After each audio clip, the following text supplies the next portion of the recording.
We're going to be talking about today's MLB slate. I'm actually personally, I'm never usually this excited when the MLB season's over. This will be my first losing year, and probably by a pretty good amount. Just has not been my year in MLB. I'm ready to try and finish up strong, but just can't seem to get the right teams, the right nights. Even when I've had the right teams, just not getting the right combinations. So trying to finish strong here, but I do apologize for it not being the best year. I know I post my early builds and do all my stuff. Usually that's been really valuable information. I know a lot of people made a lot of money for the NBA season, especially with it. But I need to improve, and I need to with baseball next year, I'm gonna have to try and take up some different approaches or something, because it's just been a rough, frustrating year. Usually you go through a month or two of this, but it's been pretty consistently bad, with a few exceptions and a few nice wins in between. Anyway, just wanted to lead off with that, but we're going to get into this slate. It's a 9-gamer. Sheets, fortunately, we have here who's actually done well this year. So at least we have one of us on the right track. Couple of announcements before we get into this slate. Yeah. So a couple of little content things I've been doing. So as you guys, have been hopefully noticing. There's this whole thing in the industry with these contest simulations, and there's two components to it that I'm going to be providing content on, pretty much because they interest me.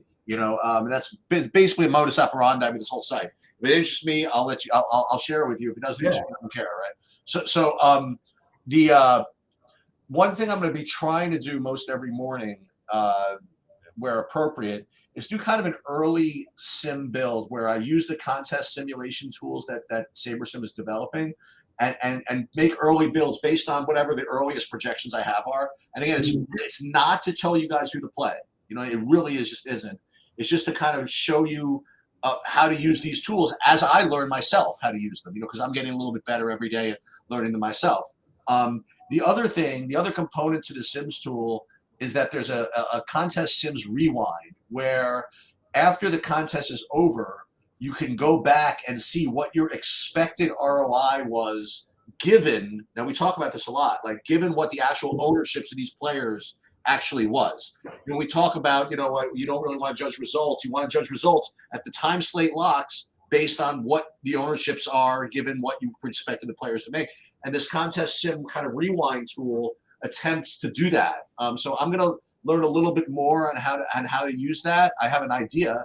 And even for the last couple of weeks of the last week or so of the MLB season, I might just start like each day, like going through the contest sim rewind, saying what my expected ROI was, look at some of the users, what a good thing is, and then certainly after each NFL slate, I'll do it. So again, just more like educational stuff that's being thrown in the industry. I want to learn a little bit more myself. So I'll be sharing as much of that with you as I can handle. So we have that going on, and we're all looking for another big score. Whether you haven't had one this year or whether you got a couple, So that's the cool thing about DFS. You only need one. So why not tonight? May as well let's get absolutely. It. And one of the things I have to account for is that so somewhat projections and all the stuff has gotten better in baseball. Even with a high variance game, there's more chalk I remember than I can ever remember hitting from like stacks and things like that in my whole life of playing. I don't remember it being such a chalky year in terms of stacks. And when that happens, I always know on those nights that I'm like Arizona scores 15 last night, for example. You always know you're going to lose, like if you don't play that team, obviously. But it just seems like it's been an inordinate amount of times where the chalkier teams have definitely hit. Now, in fairness, with the exception of Christian Walker, like the rest of the team didn't like go ballistic. No, right. But it just was an example. That wasn't just that one thing. But yeah, it's true. And also they didn't go ballistic partially because of what I was saying. There wasn't great power weather. No. Somehow you need to be a big guy to hit it out of there. So anyway, Walker got fortunate. He got up with the bases loaded. Yeah. And hit one that just bisected the center fielder and right fielder. Yeah, it gets to the wall, and now we got 3 runs, RBIs, and all the other chalk guys were on the base pass, and there you go. Exactly. But let's get into it. All right. Well, we got Barrios and Cole in the first one with New York and Toronto. It's interesting because I don't know what So it's Garrett Cole is not a guy who's limited very often. And it's the last start he'll have this year. It's, I believe it's the last. Yeah, it should be the last start. And I don't really know what to do. I'm having a little trouble with what to do. Do I want to spend up in that situation? And that's also like not a great matchup. And then you've got Barrios on the other side against the Yankees, which is a really good matchup. So I'm sort of like interested in both these pitchers, but by no means are either of them staples, and I'm not going to get to the hitting in this game. One of the things that's kind of benefiting, or at least making things different, is when I do these like early sim builds, and I see like what I would get depending on whether I use just like the regular projections or I factor in the contest. And then I looked at my sheets. It gives me like a different like outlook on, what's a good play versus what I'm actually playing, and stuff like that. But with respect to like what the good plays are, I think Barrios is an excellent play today. I have with another pitcher we'll get to later. I have Barrios is like in my top two, my main build here, my main idea. Again, if there's nothing with ownership, nothing with anything else, I have Barrios is clearly one of my top two. So I'll just leave it at that. And I'm not getting to any of the hitting here. And I'm not getting to I don't think a shred of Cole. As you know what, as I haven't all year really. And his last start was pretty telling about what happened. So you have these teams that have these high team totals that provide these bats that you need to get to.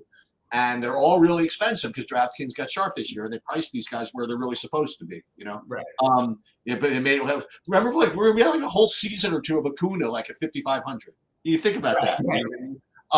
And so, well, in all fairness, he hit like 270 last year with like 25 home runs instead of 340 with 42 home runs and 70 stolen bases. So, on the one hand, you have Cole, and I take his last start as an example. He was awesome, and depending on what contest you are, it either didn't matter or it did. You know what I mean? Like it was interesting because you had these hitting stacks that went off, right? So what gives? Was it more important to get the Cole 38, or was it more important to just punt the pitcher and get the Brave 40 or whatever it was? I forget what it was, right? So Cole, I just really haven't gotten to most of the season, and I'm probably not getting to him today. Yeah. All right. Well, let's move on to the next one. Next up, you got, I believe, Chicago, Atlanta. You want to start this one off? Yes. So you got to tell me about this Divine character, or Divines, this Darius Vines guy. Just because he's I guess relatively cheap. I'm not seeing him as that great of a play in projections. I got to him in some of the sims earlier. I don't know, man. But I will say that Atlanta's a good team. they can hit, and they're expensive, just like I said before. So they're alongside of, there's a couple of teams, but I have them as one of my top 4 or 5 teams to play. And if you can get to them, it's always a good idea to get to them. I'm not getting to Talion against Atlanta. And that's it. What do you know about Darius Vines, and how do you prioritize Atlanta tonight? I just can't figure out first of all, I think this is going to be one of those slates where everything's going to change on the is Atlanta, are they really going to keep doing this for just no reason? Just rolling. I mean, now they had a reason, you could say, yesterday. It would sort of seal it up against for them and the Dodgers. And they somehow pulled out a win where they were dominated for most of the game. And now they've got a 4-game lead with 5 games to go. I don't see them having any need to play any of their guys, but you could also argue, okay, well, maybe they play them until they actually clinch the best record. So I think that's what they're going to do. It's very possible. I think that's kind of interesting, to be honest, because it's a little different than what we've seen in recent years, but maybe that is what they do. And if that is what they do, I am going to have interest in Atlanta, and I am going to have some interest in the Vines. I don't know how long, but they let him go. But at the same time, isn't this a good chance to get him some opportunity? Like, even if they do try to play to win, they don't need to go over the top with it. You know what I mean? Games for a Dodger win or their win or a Dodger loss, and it's pretty likely to happen. I don't expect both teams to go on a 5-game slide, then a 5-game winning streak at the end of the season. But Darius Vine, just because of his price, it allows you to get to Atlanta. So really, I think you're talking about Vines mostly in your Atlanta-ish lineups, right? So that's the way I have Vines categorized today. Is I'm probably going to use him where I need to spend up a little bit. And again, you have a risk. You can just look at his game log and know that you don't know how long he's going to go. His first game where they brought him up, they let him pitch 6 innings. He threw 82 pitches. The last few times out, and it wasn't all because he was pitching poorly. It was shorter starts. I think one of them he came out of the bullpen. So I'm going to give him the upside of 80 plus pitches if things are going well, and that's good enough for me to at least consider him. At the same time, don't we think about the Cubs here too? Like on the flip side. So I think both of these stacks are interesting, and I have a little bit of interest in Vines. Okay. Chicago. Okay. Next up, what do you got? You want to jump into the next one? I'll follow. Yeah. So St. Louis and Milwaukee. I have Thompson and Miley in this kind of pile of cheaper pitchers that allow you to get to Dodgers, Texas, Atlanta, etc. So I regard both of them as kind of in play. I don't really have a preference between the two. I mean, obviously, I think Miley's probably better per se, but he's more expensive. So I think they're both okay. As far as the hitting goes, I have Milwaukee as kind of a marginal secondary value stack that doesn't really amount to too much nowadays. So if I get to Miley and Thompson in MME, I'll leave it. But as far as big buy-ins, I'm probably not going to opt for them. Yeah, similar. I think that I have both of them on my list, and I feel very in between about both of them. Milwaukee should release their worst lineup. I wouldn't trust the early builds. There's nothing to play for at all for them. So I'm going to guess that they probably don't release their best lineup. Let me just verify that there's nothing I'm missing here, and that there's no way that they've got the division wrapped up. That's it. That's all they can be. I'm going to I'm going to be more interested in Zach Thompson when I see what kind of lineup they release in Milwaukee, because I have a feeling. I mean, Vegas is telling you something by the 4.2 total when Thompson was supposed to pitch yesterday before they had clinched. They had, I believe, a 4.9 total. I know that doesn't sound like much, but when Vegas is giving you an extra 20% off because they're assuming that the lineup's going to break badly, my guess is that it does as well.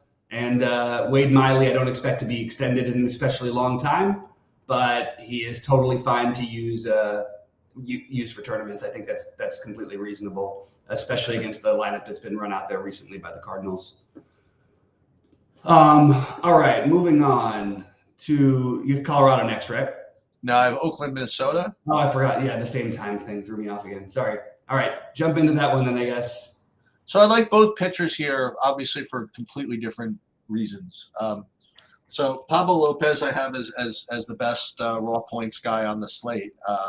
Do I have him higher than Cole, actually? I'm not sure. Yeah, I guess so. So I have Lopez as the best play. Good pitcher, good strikeouts, good matchup, and all of that good stuff. I have Estes as also a decent play for the exact opposite reason. I don't know if he's a good pitcher at all, but he's 5,300.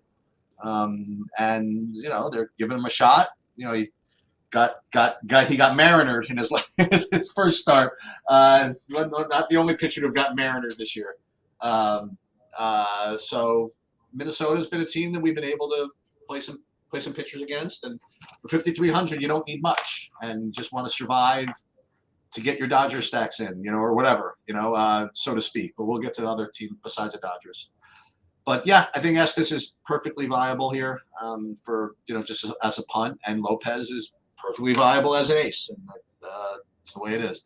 I'm not getting either of the teams hitting wise, although Minnesota against the aforementioned Estes, they're probably still cheap. So yeah, I'll regard Minnesota as a decent play as well.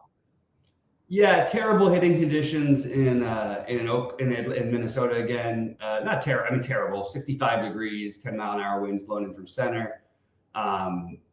Lopez. So Minnesota barely has anything to play for at all. Like they're in first. you really want to be one of the top 2 seeds, so you don't have to play the wild card round. They're 4 games back with 5 to go, but they're also 2.5. But the Astros and Rangers and Mariners all play each other, and it's basically impossible mathematically that none of those teams, even if the Twins win out, that none of those teams would be ahead of the Twins still. Mathematically, it would take literally everything going perfect for like 10 other games other than Minnesota having to win out.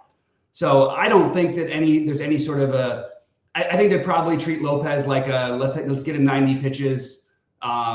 It's Oakland. Maybe they let him go 100, I guess. It's possible just to stay in form. But really, you're just talking about a guy staying in form, that really not playing for anything. Maybe they see it differently. Maybe they see, okay, we play until we mathematically can't get the 2 seed. But I don't even think I honestly have to double check if it's statistically possible. But if it is, you're talking about like maybe 1,000 to 1. So Lopez at 11-4 is an expensive price tag, a great matchup, but maybe has less of a leash. So I still have him as a priority, but I just think it's worth noting. And then Estes, especially if Minnesota releases a lousy lineup, hey, let's play. Let's take a shot. We're talking about some other cheap pitchers, and we're just gonna have to sift through these guys.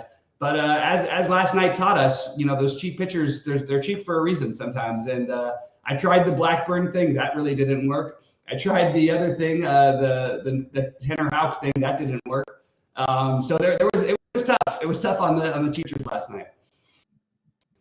All right, now we get to the game that's definitely going to have the most chalk in it.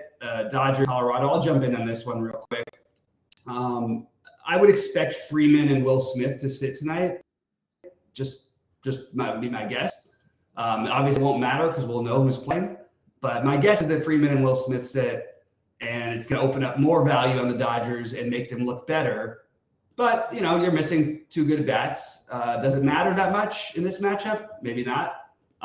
So, yeah, the Dodgers are the clear team that's a priority. The problem is they're going to be really chalky, and it won't be their best lineup if you're trying to find a reason for the fade. But I would just make sure if I did play a 5-man of the Dodgers, I would try to make sure that I had the bottom of the order involved somehow, because that's going to be the low-owned part. And I think that I'm going to treat it like a normal one. I'm going to try to stick it to 4 or less, not play 5 of the Dodgers. That's where I'm at. What are they doing with? I don't think I want to play him tonight, but I just got a question. What is the thing they're going to do with Sheehan for the playoffs? Nothing really. No, you don't think he's going to make even the roster, or in case of emergency? Okay, yeah. It's hard because they've lost all their pitchers, so yeah. Yeah, so I'm gonna lead with that. I don't think I'm going to play Sheehan tonight. Boy, I'll tell you this, man. He was freewheeling his last start. He was just throwing. He was he walked everybody and he struck out everybody in the same start. 4 walks and 10 strikeouts, something like that. I forgot. And he not only that, he had 4 walks, 9 strikeouts, and he only pitched to 18 batters. How about that? How do you and they hit by pitch on top of it. Yeah. So only 4 guys actually touched the baseball. Yeah, which is sort of interesting. Boy, I think I want one lineup with him just in case. He's cheap enough. I probably am going to go the other way and play the Rockies. But yeah, so I'm getting to that. So I like the Dodgers. I like the and I do like the Rockies. Dodgers are going to be probably pretty popular, I imagine. So I don't know if I'm going to really play them in like the lottery or anything like that. But they certainly, what's their total? 7.5? I'm just guessing. 7.5, yeah. Yeah, and yesterday they put up just kind of a crisp, like little like lazy 11. You know what I mean? Like that's pretty much what they're good. And while last night 11 wasn't good enough, I think 11 could be good enough tonight. So if you get the 11, I mean, you just got to really beat Atlanta and Texas, honestly. Well, they took their second and third best home run hitters out of the lineup last night, or their third and fourth, their second and fourth. So there was no Mookie Betts, there was no JD Martinez. I would expect those guys play, and I would expect that Will Smith and Freeman, the other two of the 5 best, sit, and possibly Muncy sits as well. I just don't see any reason the Dodgers don't give these guys a little bit of a break. There's literally nothing to play for. You can make an argument that if there's one like little narrative that's maybe that they would play for would be, okay, we want to win 100 games this year. That's a thing to a lot of teams. The Dodgers need to go 3-2 to do it. This is a good opportunity to do it, so maybe they do. What do you? But I'm into this Colorado idea. I like the Colorados today. No. Yeah, that's why. Yeah, I have them. They're one of my top 5. Yeah, I think they might be they might end up my number 1 by the end of the day. They're just so bad. It's really hard to just play. I mean, you watch them yesterday, like they're just bad. They're really bad. Okay. Texas and the Angels. Both these pitchers I have as playable, but I probably won't play them. And I actually like I like to go back to the Rangers on a night where after they really just had a terrible night. I don't mind going against them, even in a match against Canning. He's been solid. They're expensive. These are desperation games for all the American League West.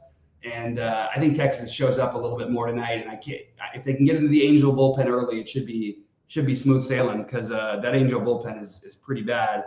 And I like the Rangers tonight, even though they're very, very expensive as usual. I agree. I like Texas as well, even though they're really expensive. Griffin Canning, I mean, props, man. 110 pitches, 2 games in a row. That's pretty good. But Texas just always has that upside. And if you need 11, you know what I mean? Like these are the teams you have to go to. You know what I mean? Teams that have that 11 upside, and you can sort of try to play Minnesota's, you know what I mean, or Milwaukee's or whatever it is. But you're going to need to compete with the Atlantas and the Dodgers as far as like run totals. So I think that it doesn't matter how expensive Texas is, you got to have to play some of it. So I do like that. And listen, Canning, like you said, he's been kind of solid, but he's not infallible. He's had some bad games too. So I do like Texas. I'm not getting – I mean, I have Canning, like you said, like Canning and Dunning as this kind of like – I have this Dunning, Thompson, Canning, Miley, a couple others we'll get to is kind of like this second tier all together. I'm not going to play him in my big lineup or anything like that, but if I get to him in MME, I'll play it. And I'm not getting to the Angels' value today. I got to a little bit of it yesterday, but not today. Yeah. And they went off yesterday. So, all right. So Houston and Seattle. I'm struggling with what to do here personally. I probably end up just crossing the game off. I do think that, Valdez is totally reasonable. I don't think I could get to Bryce Miller here.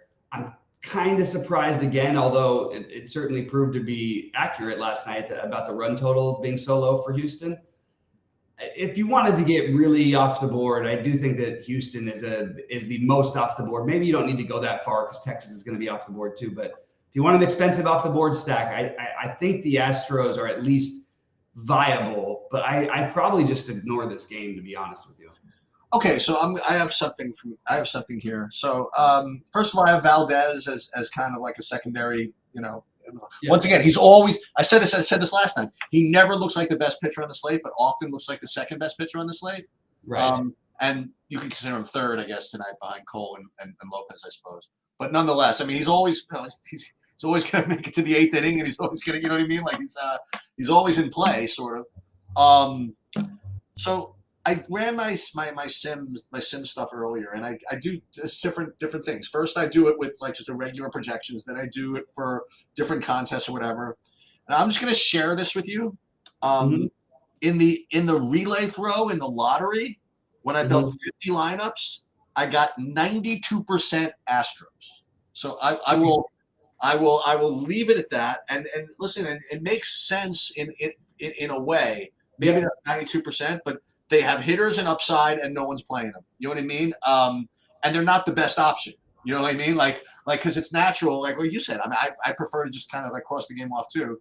But like in the lottery or something like that, like I said, you have to compete for 10 runs somehow, and things bounce the right way. Astros have guys that can produce 10 runs. Right. So I'm kind of in there. I mean, I kind of like it. So I like Houston. And not I just never get to Valdez unless I get there. You know, I'm not never playing him on purpose. So I'll play some Houston and I'll play some. I guess that's pretty much it. I'm not going to get to Seattle. So okay, yeah. So I think that I actually I like that you brought that up about the Sims thing, because I actually think that there is a path there for sure. It makes enough sense to me. So what's this thing all about? This this Met game at 9:45? Is it a second of a doubleheader? I don't. It's not on the DraftKings slate. I'm not letting him look at it. Oh, it's not. Oh, okay. I'm looking at it on my DraftKings slate. Okay. Yeah, but look at the players. Oh, because they're all red. Okay. All right. Fair enough then. Well, why don't they just take it off then? They always, because it's really hard to do all in the same time. They probably will later. You can see they're all red though. Okay, that's fair. Yeah. All right. So Arizona, San Francisco. Cheech, why don't you start this one off here? All right. So San Diego. You didn't like any of that. We have Sean Manaea at 6K actually starting. I mean, I have him again, just kind of a guy, 6K guy. That when I say that, I mean it's like a 6K guy that, you know, alongside of Thompson and Estes and Dunning and wherever these guys are, that can get you to the those stacks that we talked about. And I think that the Padres are considered one of the stacks that are like that. Maybe not quite as good as the Texas, Atlanta, you know, Dodgers, even Houston. But I think the Padres are still certainly in play. So I like the Padres. Decent enough value, decent enough upside. So I do like that. So I like Manaea in MME, and I like the San Diego as well.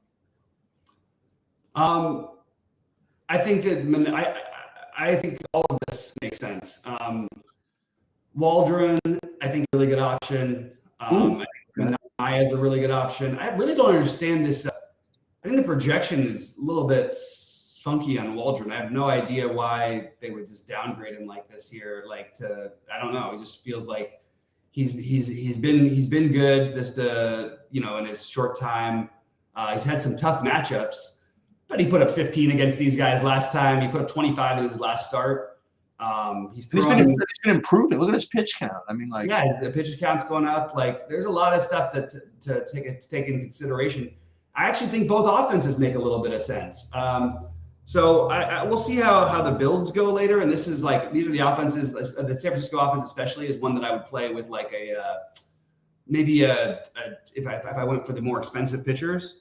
But I do have this game as somewhat interesting. And for me overall, I have a lot of pitchers that I've got on my list. Barrios and Lopez seem to be the two I would probably look to try and play in cash if I wanted to play the guys I felt safest were at least decent. Then you get to Cole. And then on the cheap side, the Vines, Miley, Thompson, Estes, Manaea, Waldron category. And I am going to do a little more digging before I decide who I want to play of those guys. My guess is that I end up with some Manaea, and then I end up with some of the Thompson. So I think those are probably my two favorites right now from the cheap side. But I don't think they're significantly better than Vines, Miley, Estes, and Waldron. I think that it's pretty close. So if ownership is a thing, I think I would go with Waldron. You know what? I'm gonna state this now, and I'm gonna go over this every time I do my sim videos. Yeah. You know, the thing that you have to remember. This is kind of a plug for True DFS as well. Just everybody pay attention. So when you're doing a sim build, in other words, when you're comparing what your lineups are supposed to do against an entire contest, remember, no algorithm and no computer program is good unless the inputs are good, right? And if you run a contest sim, I don't care what the back end does. If you have like crappy ownership projections, like the whole thing blows up. You know what I mean? Because forget the projections, the point projections. Baseball, they're all like the same, pretty much, right? But the ownership projections are really what drive the results, in my opinion, of the contest simulations. Because if you're saying that I want to compare how these lineups do given what the other people are going to do, unless you have some sort of accuracy or at least some reasonable idea of what the other people are going to do, then the whole system breaks down. So you have to, just because you're running a simulation thing, like let's say you subscribe to XYZ, they say, oh, we have a great simulation thing. Unless you're putting good data in it to start with, you're just it's even worse, because now you're just kind of relying on like the algorithm to figure it out for you. But it's only figuring out based on what you put in it, you know. So the good thing about like what we have here at TrueDFS is we don't just like say, okay, you just use the SaberSim projections and just kind of roll with it or whatever. We have Goldie, who's literally going to like all the sites and aggregating everything. And one thing I will promise you is that the aggregation of all sites is always, over the long run, going to be better than any one individual site. Always. Okay, that's just the way the law of large numbers works. So if you, even if you're going to go and do one of these sim tools or whatever it is, make sure that you're using the tightest, especially the ownership projections, that you can. Okay, and so that's where I'll leave that. Yeah, that makes a lot of sense. Anyway, be live at 6 Eastern to cover this MLB slate. Getting ready for football tomorrow already, but I'm excited about another MLB slate. I'm going to try and turn things around tonight at the very end of the season, and maybe get some steam going into the playoffs. Steam it up. All right. Good luck to everybody today, and we'll see you.